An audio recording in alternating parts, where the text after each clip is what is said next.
Hello everyone. तो question में देखो हमारे पास में कोस पावर 4 को अपन को इंटीग्रेट करना है फ्रॉम 0 टू पाई बाई 3। तो इस फॉर्मेट में अपन को आंसर लाके ए और बी फाइंड करना होगा। फिर अपन को 9a प्लस 8b का आंसर चाहिए। तो देखो कोस पावर 4 है, यहाँ प्रॉपर्टी अपन को यूज़ नहीं कर सकते क्योंकि लिमिट क्या है पाई बाई 3। अगर पाई बाई 2 होता तो डायरेक्टली अपन वॉली थ्योरम से इसका आंसर निकाल लेते हैं।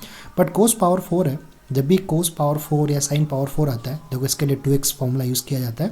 देखो अपने पास रिजल्ट क्या होता है कि अगर अपन बात करें किसका कोस स्क्वायर एक्स का, तो इसका आंसर क्या होता है हमारे पास में, इसका आंसर होता है 1 plus cos 2x upon 2। But यहाँ हमारे पास में क्या है होल पावर 4, तो चलो दोनों साइड में इसको स्क्वायर कर देते हैं। तो देखो ये बन जाएगा 1 अपॉन 4 और इसका बनेगा होल स्क्वायर, तो 1 plus cos 2x whole square. मतलब इसको पूरा अपन लीनियरली कन्वर्ट करने वाले हैं पावर 1 के अंदर, ताकि उसको इंटीग्रेट करना हमारे लिए सिंपल रहता है। तो यही हमारा फॉर्मेट होता है। देखो 1 अपॉन 4, इसका होल स्क्वायर ओपन करते हैं तो 1 प्लस ये बनाया कितना कोस स्क्वायर 2x और ये बन जाएगा 2 कोस 2x। देखो फिर से हमारे को इसको स्क्वायर को रिमूव करना है। तो कैसे रिमूव करेंगे, 1 प्लस देखो बिल्कुल ऐसे कैसे देखो अपन को रिप्लेस करना है। तो जहाँ x है वहाँ क्या रिप्लेस कर सकते हैं अपन 2x। तो यहाँ कितना हो जाएगा 1 प्लस यहाँ हो जाएगा कितना double of that angle means कितना हो गया 4x एंड अपॉन 2 और ये हो जाएगा 2 कोस 2x। इसको थोड़ा सोल्व करते देखो तो 1 अपॉन 4। अब यहाँ देखो क्या बनेगा, अब 1 अपॉन 2 और प्लस 1 यहाँ पर है तो इसका मतलब उसको क्या लिख सकते हैं 3/2 और ये हो जाएगा 1 अपॉन 2 कोस 4x और साथ में चल रहा है 2 कोस 2x। तो ये अपन लोगों ने साइड में सोल्व कर लिया।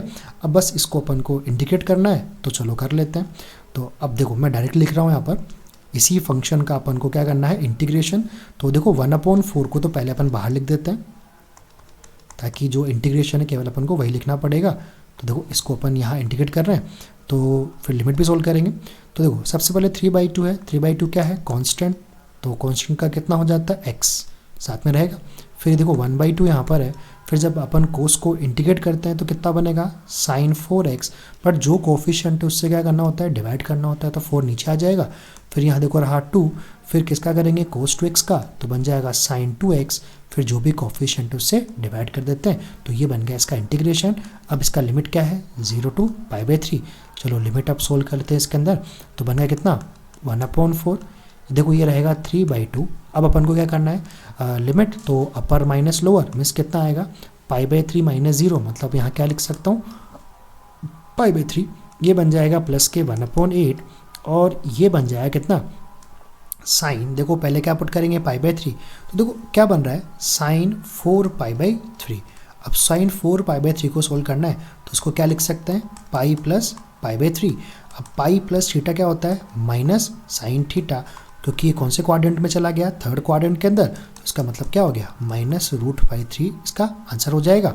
तो साथ में चलो मैं इसको भी लिखता चलता हूँ। तो सबसे पहले अपन ने जब पाई बाई 3 पुट किया तो आंसर कितना आया -√3/2। बट जब लोअर लिमिट पुट करेंगे कितना आएगा 0, इसका मतलब ये कितना हो जाएगा 0 हो जाएगा। फिर देखो यहाँ भी अपन को ऐसे सोल्व करना है, तो जब अपर लिमिट करेंगे कितना बनेगा साइन 2 पाई बाई 3। तो साइन 2 पाई बाई 3 को अपन कैसे सोल्व करते हैं sine pi minus pi by 3। तो ये तो सेकंड क्वाड्रेंट में है और सेकंड क्वाड्रेंट में साइन क्या होता है पॉजिटिव, इसका मतलब बनेगा साइन पाई बाई 3 मतलब कितना आएगा √3/2। तो यहाँ से आ जाएगा √3/2 और जब लोअर लिमिट 0 पुट करेंगे तो इसका मतलब ये क्या हो जाएगा 0 हो जाएगा। अब बस केवल इसको सोल्व करना है। देखो तो 1 अपॉन 4, अब यहाँ देखेंगे देखो ये 3 कैंसिल आउट हुआ, इसका मतलब कितना बना पाई बाई 2 और ये बन गया √3/16 और प्लस हो जाएगा √3/2। अब अपन को देखो इसको गिवन फॉर्मेट में लेके आना है। तो पहले तो अपन देखो 4 को अंदर ले चलते हैं। तो यहाँ से देखो 4 अपन अंदर लेके चलें तो कितना हो गया पाई/8 और माइनस फिर देखो 4 से किया, या एक काम करते हैं 1 अपॉन 4 हमारे पास में यहाँ से आया और इसमें माइनस कॉमन ले लेते हैं अपन। देखो इन दोनों के अंदर थोड़ा अगर ऑब्जर्व करो आप लोग तो 1 अपॉन 4 वहाँ पर है, चलो इसको प्लस लिख लेते हैं ताकि ब्रैकेट में जो भी हो सब लिख देंगे, तो माइनस। और इन दोनों टर्म में देखो और कॉमन क्या आया √3/2, मतलब यहाँ से √3/2 को भी कॉमन ले लेते हैं इन दोनों पोर्शन में से। तो देखो यहाँ क्या बचेगा, अगर √3 आउटसाइड गया तो 1 अपॉन 8 बचेगा और यहाँ कितना बचेगा 1।